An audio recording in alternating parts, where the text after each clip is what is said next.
നമസ്കാരം. ഓട്ടപ്രദർശനത്തിലേക്ക് എല്ലാ പ്രേക്ഷകർക്കും സ്വാഗതം. ഏതാണ്ട് 2-2.5 മണിക്കൂർ നീണ്ട ധനമന്ത്രിയുടെ ബഡ്ജറ്റ് പ്രസംഗത്തിനും പ്രധാനമന്ത്രി നരേന്ദ്രമോദിയുടെ കോൺഗ്രസിനെ വാരി അലക്കിക്കൊണ്ടുള്ള പാർലമെൻറ്റിലെ ഈ നന്ദി പ്രമേയത്തിനുള്ള മറുപടി പ്രസംഗത്തിനും ഇടയിൽ വന്ന ഒരു വാർത്തയാണ് കരുവന്നൂർ സഹകരണ ബാങ്കുമായി ബന്ധപ്പെട്ട ഈ വാർത്ത. അതായത് മുൻ മന്ത്രിയും CPIMൻ്റെ തൃശ്ശൂർ ജില്ലയിലെ ഏറ്റവും പ്രധാനപ്പെട്ട നേതാവും കേരള സംസ്ഥാന നേതൃനിരയിലുള്ള നേതാവും കൂടിയാണ് അദ്ദേഹം. AC മൊയ്തീൻ എന്ന നേതാവിൻ്റെ ചില സ്വത്തുക്കൾ എൻഫോഴ്സ്മെൻറ്റ് ഡയറക്ടറേറ്റ് കണ്ടുകെട്ടിയിരുന്നു. ചുമ്മാ അത് കണ്ടുകെട്ടിയതല്ല. കരുവന്നൂർ സഹകരണ ബാങ്കിലെ തട്ടിപ്പ്, ഏതാണ്ട് 300 കോടിയോളം വരുന്ന നിക്ഷേപ തട്ടിപ്പ്, ആ തട്ടിപ്പിൽ ചില പ്രധാനപ്പെട്ട കണ്ണികൾ, ആ കണ്ണികൾ ഈ AC മൊയ്തീൻ്റെ ബിനാമികളാണെന്നും AC മൊയ്തീന് ഇതിന് നേരിട്ടും അല്ലാതെയും ഒക്കെ പങ്കുണ്ട് എന്നും ED വിശ്വസിച്ചിരുന്നു. അതിൻ്റെ പേരിൽ ചില അന്വേഷണങ്ങളൊക്കെ നടത്തിയിട്ടുണ്ട്. ആ അന്വേഷണത്തിലും റെയ്ഡുകളിലും നടത്തിയ തെളിവുകളുടെ അടിസ്ഥാനത്തിലാണ് ഇപ്പോൾ AC മൊയ്തീൻ്റെ ഏതാനും കോടി രൂപ വിലയുള്ള സ്വത്തുക്കൾ കണ്ടുകെട്ടിയിട്ടുള്ളത്. ആ സ്വത്തുക്കൾ കണ്ടുകെട്ടിയതിനെതിരെ AC മൊയ്തീൻ അഡ്ജൂഡിക്കേറ്റീവ് അതോറിറ്റി എന്ന ഒരു സംവിധാനത്തിന് പരാതി നൽകുന്നു. അതായത് അഡ്ജൂഡിക്കേറ്റീവ് അതോറിറ്റി എന്ന് പറഞ്ഞാൽ കേന്ദ്ര സർക്കാരിൻ്റെ റവന്യൂ മന്ത്രാലയത്തിന് കീഴിൽ വരുന്ന ഒരു അതോറിറ്റിയാണ്. കാരണം PMLA ആക്ട് പ്രകാരം സെക്ഷൻ 5 പ്രകാരം അഴിമതി കേസുകളിൽ, കള്ളപ്പണ കേസുകളിലൊക്കെ പ്രതികളായിട്ടുള്ളവരുടെ സ്വത്ത് കണ്ടുകെട്ടാൻ EDക്ക് അധികാരമുണ്ട്. അങ്ങനെ ED സ്വത്ത് കണ്ടുകെട്ടിയാൽ ആ സ്വത്ത് കണ്ടുകെട്ടൽ നിയമാനുസൃതമല്ലെന്നും അല്ലെങ്കിൽ ആ സ്വത്ത് കണ്ടുകെട്ടൽ അന്യായമാണെന്നും തെറ്റാണെന്നുമൊക്കെ ആ കേസിലെ പ്രതിക്ക് അല്ലെങ്കിൽ സ്വത്ത് കണ്ടുകെട്ടലിന് ഇരയായ വ്യക്തിക്ക് ബോധ്യമുണ്ടെങ്കിൽ അയാൾക്ക് ഈ പറയുന്ന അഡ്ജൂഡിക്കേറ്റീവ് അതോറിറ്റിയെ സമീപിക്കാം.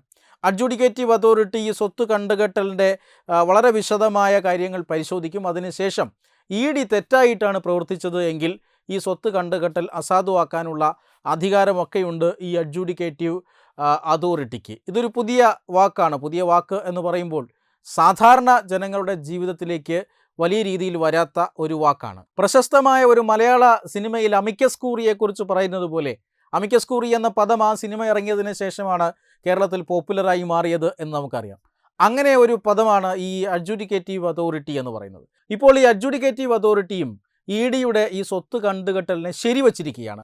അതായത് AC മൊയ്തീൻ ഈ തട്ടിപ്പ് കേസിൽ പ്രതിയാണ് എന്നുള്ളത് പ്രഥമ ദൃഷ്ട്യാ തെളിവുണ്ട് എന്നാണ് അർത്ഥം. അതുകൊണ്ടാണ് അദ്ദേഹത്തെ ആദ്യഘട്ടം ചോദ്യം ചെയ്തു. രണ്ടാം ഘട്ടം ചോദ്യം ചെയ്യലിന് വിളിച്ചിട്ട് ഇതുവരെ അദ്ദേഹം ആ ചോദ്യം ചെയ്യലിൽ പങ്കെടുത്തിട്ടില്ല, അന്വേഷണവുമായി സഹകരിക്കുന്നുമില്ല. തുടർന്നാണ് സ്വത്ത് കണ്ടുകെട്ടുന്നത്. ആ സ്വത്ത് കണ്ടുകെട്ടൽ അന്യായമാണ് എന്ന് കാണിച്ചുകൊണ്ടാണ് AC മൊയ്തീൻ ഈ അഡ്ജൂഡിക്കേറ്റീവ് അതോറിറ്റിയെ സമീപിച്ചത്. അഡ്ജൂഡിക്കേറ്റീവ് അതോറിറ്റി ഇത് കാര്യങ്ങളെല്ലാം പരിശോധിച്ചതിന് ശേഷം നിൻ്റെ സ്വത്ത് ഇവിടെ തന്നെ ഇരിക്കട്ടെ എന്നാണ് പറഞ്ഞത്. അതായത് EDയുടെ വാദങ്ങളിൽ കഴമ്പുണ്ട് എന്നതിൻ്റെ ആദ്യ തെളിവാണ് ഈ അഡ്ജൂഡിക്കേറ്റീവ് അതോറിറ്റിയുടെ തീരുമാനം. നേരത്തെ പറഞ്ഞതുപോലെ ഈ അഡ്ജൂഡിക്കേറ്റീവ് അതോറിറ്റിയെ പോലുള്ള ചില ഏജൻസികൾ, അത് കേരള സമൂഹം പുതുതായി കേൾക്കുന്നതാണ്. നേരത്തെ പിണറായി വിജയൻ്റെ മകളുടെ കമ്പനി എക്സാലോജിക്കുമായി നടത്തിയ CMRL നടത്തിയ ചില ഇടപാടുകൾ, അതിൽ ദുരൂഹതയുണ്ടെന്നും CMRL എക്സാലോജിക്കിനും വീണ വിജയനും ഒക്കെ നൽകിയത് കള്ളപ്പണമാണെന്നും മാസപ്പടിയാണെന്നും ഒക്കെയുള്ള ആരോപണം ഉയർന്നിരുന്നല്ലോ. ആ ആരോപണം അന്വേഷിക്കാനായി കേന്ദ്ര സർക്കാർ ചുമതലപ്പെടുത്തിയത് SFIOയെയാണ്. അതായത് സീരിയസ് ഫ്രോഡ് ഇൻവെസ്റ്റിഗേഷൻ ഓഫീസർ. ഇങ്ങനെയുള്ള പദങ്ങൾ, ആ SFIOയെക്കുറിച്ചും വിശദമായ ചർച്ചകൾ പൊതുസമൂഹത്തിൽ സാധാരണക്കാരുടെ ജീവിതത്തിലേക്ക് ഈ വാക്ക് വരുന്നത് ഈ വീണ വിജയനും എക്സാലോജിക്കുമൊക്കെ ഉൾപ്പെട്ട കേസിന് ശേഷമാണ്. എന്തിനേറെ പറയുന്നു, എൻഫോഴ്സ്മെൻറ്റ് ഡയറക്ടറേറ്റ് പോലും ഇപ്പോൾ എൻഫോഴ്സ്മെൻറ്റ് ഡയറക്ടറേറ്റിനെ കുറിച്ച് എഴുതിയിട്ടില്ലാത്ത അല്ലെങ്കിൽ എൻഫോഴ്സ്മെൻറ്റ് ഡയറക്ടറേറ്റിനെ കുറിച്ച് വാർത്ത വരാത്ത ദിവസങ്ങളില്ല എന്ന് തന്നെ പറയാം. ഏതാണ്ടൊരു 10 വർഷത്തിന് മുന്നേ സ്ഥിതി ഇതായിരുന്നില്ല. എൻഫോഴ്സ്മെൻറ്റ് ഡയറക്ടറേറ്റിനെ നമ്മൾ കണ്ടിരുന്നത് സിനിമയിൽ മാത്രമാണ്. ചില സിനിമകളിൽ we are from the enforcement directorate എന്ന് പറഞ്ഞ് ID കാർഡ് വരുന്ന ഉദ്യോഗസ്ഥരെയാണ് നമ്മൾ കണ്ടിരുന്നത്. പക്ഷേ ഇപ്പോൾ അങ്ങനെയല്ല. എൻഫോഴ്സ്മെൻറ്റ് ഡയറക്ടറേറ്റ് ദൈനംദിന വാർത്തകളിൽ ഇടം പിടിക്കുന്ന ഒരു പദമാണ്. ഇങ്ങനെയുള്ള ധാരാളം പദങ്ങൾ, അഴിമതിക്കെതിരെയുള്ള പുതിയ ആയുധങ്ങൾ, ഇതിനെക്കുറിച്ചെല്ലാം കേരളത്തിൻ്റെ പൊതുസമൂഹം കേട്ടുകൊണ്ടിരിക്കുകയാണ്. ഇതിൻ്റെ അർത്ഥം അഴിമതിക്കെതിരെ സർക്കാരിൻ്റെ കയ്യിൽ ധാരാളം ആയുധങ്ങൾ നമ്മുടെ നിയമ സംവിധാനങ്ങളിലുണ്ട്. അത് മുൻകാലങ്ങളിൽ ഉപയോഗിക്കപ്പെട്ടിരുന്നില്ല.